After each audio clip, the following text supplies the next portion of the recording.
प्रथम लीला है ना वो राधा रानी के विवाह की है। जाके काजे हमारो धाम भी विख्यात भयो।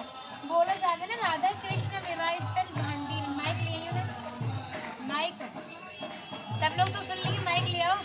आपकी आवाज ही तेज है, सबको सुनाई दे रही है। नहीं और माइक ले आओ उनका तो ले होता रहेगा, माइक कथा सुन लेंगे।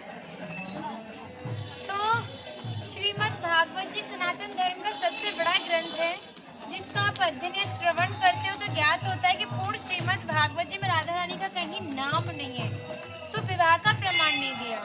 लेकिन जिस भांडीर वट के नीचे आप खड़े हो, इसका प्रमाण श्रीमद् भागवत जी में है।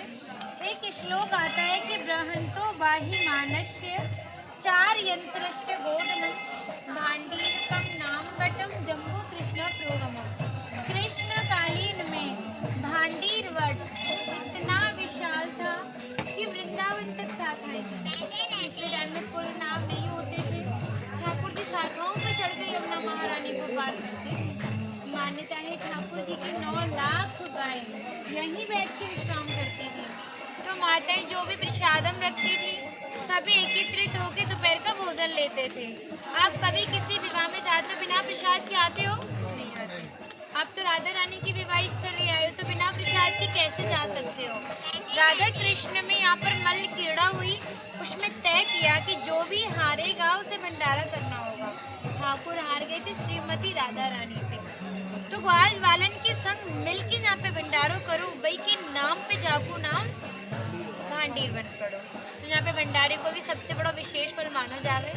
बहुत से भक्तन के मन में विचार हो ठाकुर ने भंडारा करो हम भी करें, पूर्ण सक्षम हो तो करें, नहीं तो सामर्थ्य के अनुसार दान करें। हमारे ब्रज मंडल में ठाकुर जी ने ब्रजवासिन से टूक मांग के पाए, जाको नाम दयो मधुकरी, जो कि आज भी संत भिक्षाकर मांग के पावे। जब ही शास्त्रन में बताई कि जब तक ब्रजवासी की कृपा ना होगी, ठाकुर की कृपा बड़ी दूर की बात है।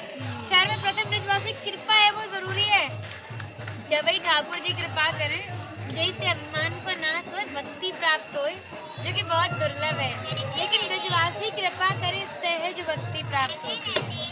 यहाँ पे ब्राह्मण पत्नी ने ठाकुर जी को भोजन प्रसादी खिलाई, क्योंकि ये जो भांडीर वन था ये पूरा मुंजाट वन था, जिसका श्रीमद् भागवत जी ने एक और श्लोक दिया कि पित्वान मुखीन तान पृच्छाद योगाधीशो विरोचय तापश्चात तिक्षो मणि पुनर्भांडी नापिता। पूरे जंगल में आग लग गई थी, तो ग्वालवाल उसी अग्नि से जलने लगे। तो कान्हा बोला ये जो भांडीर वट है, आप इसके नीचे आंख बंद करके लेट जाइए,